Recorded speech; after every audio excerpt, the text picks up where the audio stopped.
Before we understand this point, before we talk much about this point, एक सवाल का जवाब दीजिए। इसके पहले कि इसके बारे में बात करें, एक सवाल का जवाब दें। अगर आपसे कोई पूछता है कि मैं का इंग्लिश क्या होता है, यू इमीडिएटली आंसर मैं का आई। और कोई पूछता है कि मुझे का इंग्लिश क्या होता है, तो मुझे का इंग्लिश अगर आप जवाब दे देते हैं मी। या फिर अगर कोई पूछता है वह का इंग्लिश क्या होता है, आप कहते हैं ही। अगर कोई पूछता है उसे का इंग्लिश क्या होता है, तो आप अगर कह देते हैं हिम। अगर आप ऐसा जवाब देते हैं तो सी व्हाट हैपेंस, तो देखिए क्या हो जाता है। If we answer like this it will land us in deep trouble. कैसे? देखिए, अगर आप ऐसे ही जवाब दें तो कोई आपको एक सेंटेंस दिया, मुझे पढ़ना चाहिए, तो इसका इंग्लिश क्या होता है? You know it very well. You कि इसका इंग्लिश होगा आई शुड रीड। लेकिन अभी तो हम लोग यहाँ पर देखें कि आप जवाब दे रहे हैं मुझे का इंग्लिश मी, तो मुझे के लिए अगर हम लोग कर दे मी शुड रीड, तो क्या ये सही होगा? ये तो गलत होगा। एवरीबडी नोज दैट ये सही है, the first sentence is correct, first sentence is correct, ये वाला गलत है, सेकेंड वाला ये सेंटेंस गलत है। अब ये कैसे इसको एक और एग्जांपल लो कि अगर कोई कहता है कि उसे पढ़ना चाहिए, तो तुम जवाब देते हो उसे का इंग्लिश क्या होता है? उसे का हिम शुड रीड। तो ये फिर ये गलत हो जाता है। इतना तो जानते ही हैं कि ही शुड रीड, ये सही जवाब होगा, ये सही जवाब होगा। तो कभी हम लोग ऐसे जवाब कभी नहीं दे सकते हैं। और एक बात और, जैसे अगर वही रहता वह मुझे पढ़ाता है, तो क्या बोलते हो? ही टीचर्स मी, और ये सही है। तो अब जरा देखिए, एक बार मुझे के लिए मी किए तो हम लोग गलत हो गए, और एक बार मुझे के लिए यहाँ मी किए तो सही हो गए। उसे के लिए हिम किए तो गलत हो गए। क्या हम लोग लिख रहे हैं? ही लिख रहे हैं। अगर वही रहता वे लोग उसे पढ़ाते हैं, तो यहाँ पर हो गया दे टीच हिम, तो यहाँ पर ये सेंटेंस सही है। फिर वहाँ पर देखो उसे के लिए हिम गलत है, और वे लोग उसे पढ़ाते हैं, अब उसे के लिए हिम करते हैं, तो ये सही है। अब ये माजरा क्या है? माजरा ये है, हमेशा याद रखिए, वर्ब के पहले हम लोग क्या लिखते हैं? वर्ब के पहले हम लोग सब्जेक्ट लिखते हैं। वर्ब के पहले हम लोग हमेशा सब्जेक्ट लिखते हैं, और वर्ब के बाद हम लोग क्या लिखते हैं? ऑब्जेक्ट लिखते हैं। यानी वर्ब के पहले हम लोग सब्जेक्ट, और पहले सब्जेक्ट और वर्ब के बाद हम लोग ऑब्जेक्ट लिखते हैं। अब देखिए, इसमें कहता है कि ऐसा याद कभी नहीं हम लोगों को करना चाहिए। ऐसे हम लोग को कभी नहीं समझना है कि आई का मैं, मुझे का मी, वह का ही, उसे का हिम, ऐसे नहीं ध्यान में रखना है।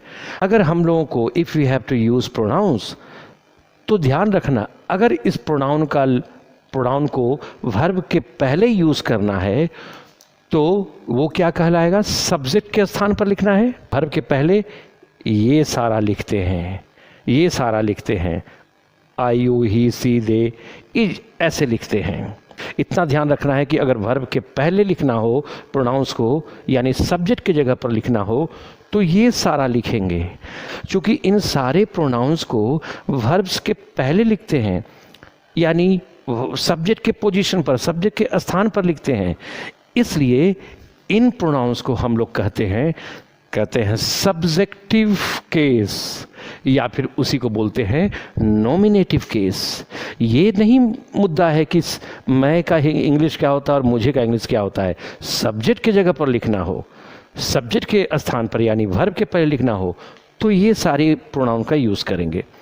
और अगर किसी प्रोनाउन को ऑब्जेक्ट की जगह पर लिखना है, वर्ब के बाद लिखना हो, तो मैं हो या मुझे हो, ये सारा लिखेंगे।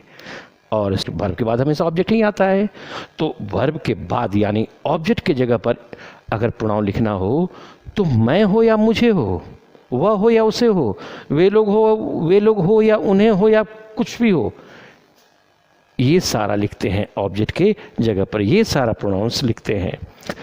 चूंकि इन सबों को ऑब्जेक्ट के जगह पर लिखते हैं, इन सारे प्रोनाउंस को, इसलिए हम लोग इसको कहते हैं ऑब्जेक्टिव केस। पहले इतना समझिए। यहां पर क्या है, मुझे पढ़ना चाहिए, मुझे पढ़ना चाहिए, तो आई शुड रीड, ये सही हुआ। क्यों? क्योंकि अब हम लोगों को मुझे या और मैं नहीं देखना है, ये वर्ब है शुड रीड, ये क्या है, ये वर्ब है। शुड ऑक्सिलरी वर्ब भी सही, वर्ब तो है। तो वर्ब के पहले जब लिख रहे हैं तो ये हम लोग नहीं देखेंगे कि मुझे है या मैं है, चूंकि इसे वर्ब के पहले लिखा जा रहा है। Since this pronoun is to be written in the place of subject, therefore we shall write subjective case. चूंकि इसे सब्जेक्ट की जगह पर हम लोग लिख रहे हैं, इसलिए सब्जेक्टिव केस लिखेंगे। और ये क्या हम लोग लिख दिए, ऑब्जेक्टिव केस मी। ये गलत हो गया, क्योंकि ऑक्सिलरी वर्ब या वर्ब के पहले का जगह होता है, स्थान होता है सब्जेक्टिव केस का, इसलिए ये गलत हुआ। अब यही मी यहाँ पर सही क्यों हो गया? सी, वह मुझे पढ़ाता है, he teaches me, he teaches me. तो अब ये क्या है, teach in fact is a verb, और वर्ब के बाद क्या आता है, ऑब्जेक्ट। पूरे इंग्लिश में we always write object after verb if it is present.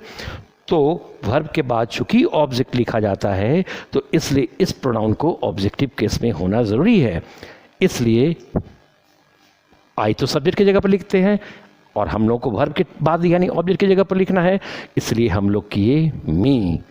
Now same way, उसे पढ़ना चाहिए, तो हम लोग क्या लिखे, हिम शुड रीड। अरे ऑक्सिलरी वर्ब या वर्ब के पहले सब्जेक्ट का जगह है, इसलिए हिम क्या है, हिम तो ऑब्जेक्टिव केस है, ऑब्जेक्ट की जगह पर लिखा जाता है, इसलिए ये गलत। भाई ये सब्जेक्ट का स्थान है, तो इसको सब्जेक्टिव केस चाहिए, तो उसे वह कुछ भी रहे, सब्जेक्ट की जगह पर क्या लिखा जाता है, ही, इसलिए हम लोग लिखेंगे ही शुड रीड। और इसलिए ये सेंटेंस सही हुआ और ये गलत हुआ। वे लोग उसे पढ़ाते हैं, वे लोग उसे पढ़ाते हैं, पढ़ाना is a verb and this pronoun has to be written exactly after verb. exactly what, exactly क्या, इसे pronoun verb के बाद लिखना ही है, तो verb के बाद तो object आता है, इसलिए इस pronoun को objective case में होना ज़रूरी है। एक दो एग्जाम्पल लीजिए, लेकिन इसके पहले एक बात ये जान ले नोट पॉइंट का, कि we always use objective case after a verb or a preposition if a pronoun is to be used। तो ध्यान में रखें कि किसी भी वर्ब या किसी भी प्रीपोजिशन के बाद अगर एक प्रोनाउन आता है, नहीं आता है बात खत्म, बट वर्ब या प्रीपोजिशन के बाद अगर एक प्रोनाउन आता है, that pronoun necessarily remains in the objective form, I mean objective case में रहता है। अब कैसे, एक एग्जाम्पल समझने के लिए एक क्वेश्चन लो। जैसे क्वेश्चन है, क्वेश्चन नंबर दिस, कि the teacher has held all the students responsible for this mischief, specially you and I, no error. तो आप बताएं इसमें एरर कहाँ है? तो देखो क्या करना चाह रहा है, टीचर सभी को इस खुराफात के लिए जिम्मेदार ठहराए हैं, खासकर तुम्हें और मुझे। कहाँ एरर है? तो देखो ये क्या है, वर्ब है, और वर्ब के बाद ये दो प्रोनाउन लगा हुआ है, तो इन दोनों को ऑब्जेक्टिव केस में रहना ही होगा। तो यूँ तो सब्जेक्टिव केस ऑब्जेक्टिव केस दोनों में एक ही रहता है। अब इसको जहाँ तक आई का सवाल है, देखो आई क्या है, सब्जेक्टिव केस है, और हम लोग को लिखने कहाँ है, हेल्ड रिस्पॉन्सिबल हेल्ड वर्ब के बाद, तो इसको आई नहीं, क्या होना चाहिए, मी। सो द आंसर कर दो मी। ध्यान रहे जिस तरह वर्ब के बाद ऑब्जेक्टिव केस अगर प्रोनाउन का यूज होता है, सिमिलरली प्रीपोजिशन के बाद भी अगर कोई प्रोनाउन आता है ऑब्जेक्टिव केस। अब एक क्वेश्चन देखो, to he and me it makes no difference. अब इसमें क्या एरर है, टू क्या है, एक प्रीपोजिशन है, टू क्या है, एक प्रीपोजिशन है, और एक प्रोनाउन ही यूज हुआ और मी। तो टू ही एंड मी किसी भी प्रीपोजिशन के बाद ऑब्जेक्टिव केस, तो मी तो ऑब्जेक्टिव केस है, मी कहाँ है, ये ऑब्जेक्टिव केस है, तो ये तो ठीक है। But what about this he in fact is a subjective case.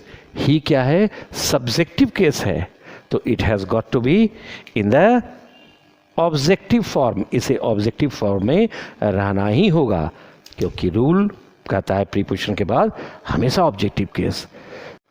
अब समझें कि ये कॉलम क्या है, तो इस कॉलम को कहते हैं हम लोग पॉजिटिव केस। ये पॉजिटिव केस क्या, पॉजिटिव केस जैसे एग्जाम्पल में लो, सेंटेंस कोई देता है, वह अपना काम करता है, तुम अपना काम करते हो, वे लोग अपना काम करते हैं, हम लोग अपना काम करते हैं, तो you find one thing in common. इन सारे सेंटेंस में एक चीज कॉमन आप क्या देख रहे हैं, अपना अपना अपना अपना।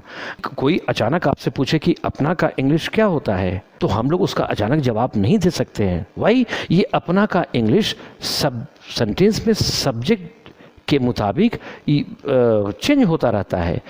अब कैसे, जैसे जब सब्जेक्ट आई हो तो माई, यू हो योर, ही या third person singular number male तो हीज करना, she third person singular female हो हर करना, दे थर्ड पर्सन या प्लूरल नंबर हो तो देयर करना, we first person plural number हो आर करना, इट है इट की जगह इट्स करना, वन है वंस करना। तो अब क्या है कि वह अपना अपना काम करता है, तो ही डज। अब देखो टेबल, ही है सब्जेक्ट, अपना का इंग्लिश क्या हुआ, his, he does his work. तुम अपना काम करते हो, यू डू योर वर्क। वे लोग अपना, यू है देखो यू तो अपना योर, वे लोग अपना काम करते हैं, दे डू, देखो दे अपना के लिए their work.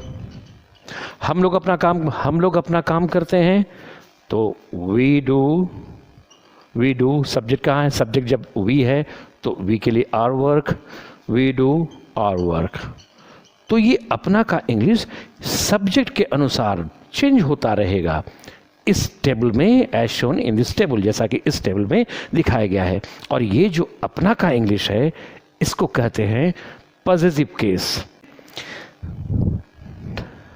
Now look at this column, इस कॉलम को जरा देखें, myself, yourself, himself, themselves. अब इसे समझने के लिए क्या है, ये जो है मतलब देता है स्वयं का। अब इन तीनों सेंटेंसेस को देखें, इन तीनों सेंटेंसेस में स्वयं स्वयं स्वयं ये लगा हुआ है।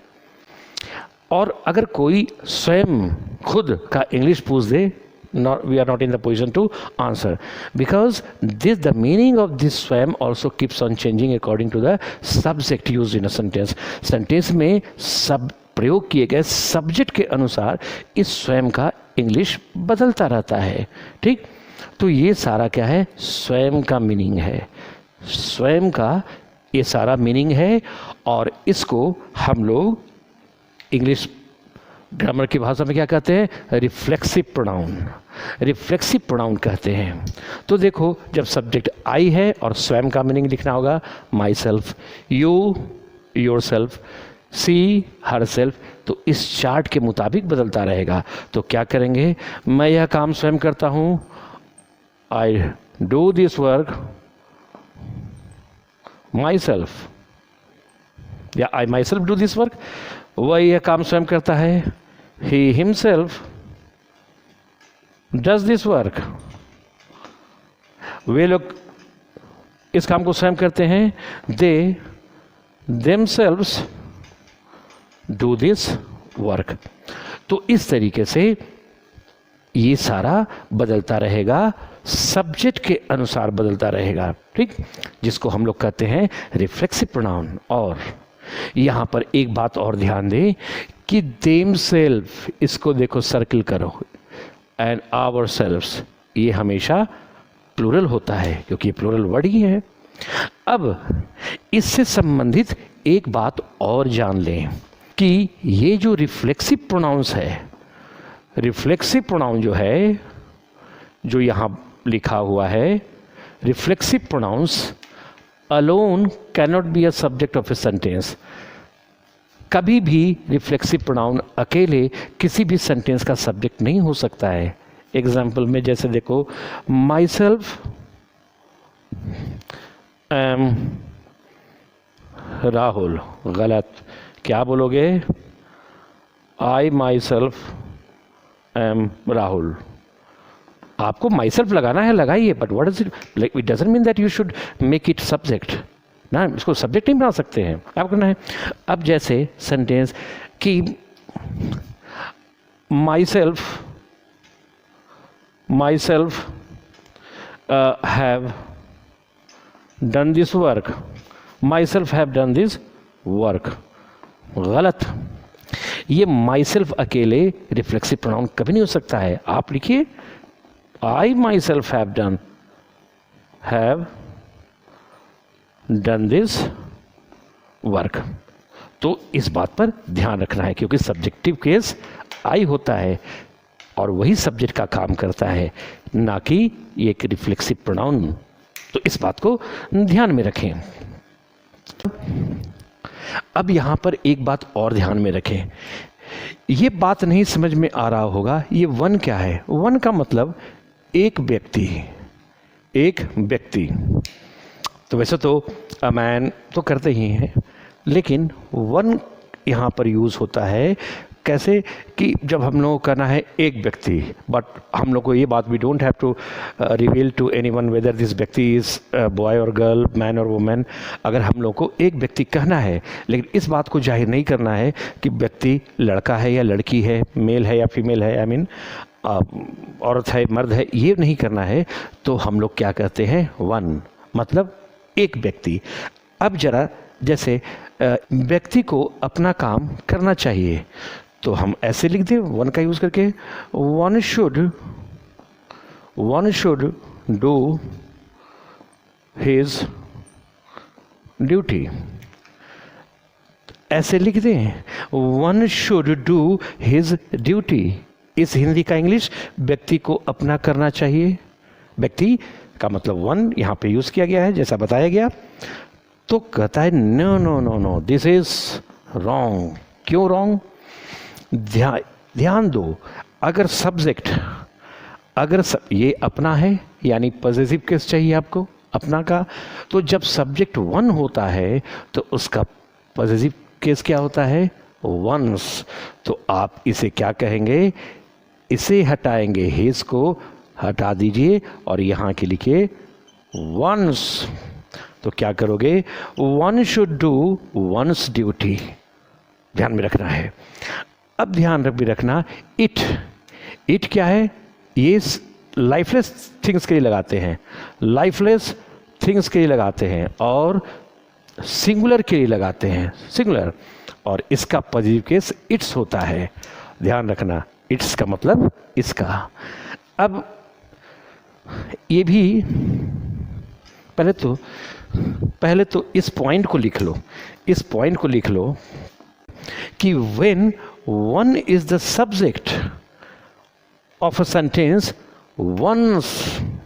this once is used as its possessive case if needed. कहता है जब अगर once किसी भी सेंटेंस का सब्जेक्ट हो तो इसका पॉजिटिव केस once होना चाहिए, his नहीं या कोई और दूसरा शब्द नहीं. और एक बात नोट में और लिखना बेहद ज़रूरी है. इट क्या है? इट सिंगुलर के लिए यूज होता है, लाइफलेस ऑब्जेक्ट्स के लिए, लाइफलेस थिंग्स के लिए, निर्जीव के लिए, और सिंगुलर के लिए इट का यूज होता है। और इसका पॉजिटिव केस क्या होता है?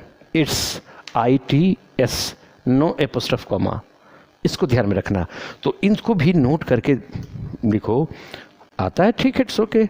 ये इट्स क्या है? ये पॉजिटिव केस है, पॉजिटिव केस ऑफ इट। यानी ये हिंदी मतलब कैसे देगा? हिंदी मतलब ये कैसे देगा? इसका। ये हिंदी मतलब देगा इसका। लेकिन ये जो हम लोग लिखते हैं इट्स, ये और कुछ नहीं, इट और इज का शॉर्ट फॉर्म है। ये इट इज का शॉर्ट फॉर्म है। So all that I wish to say here is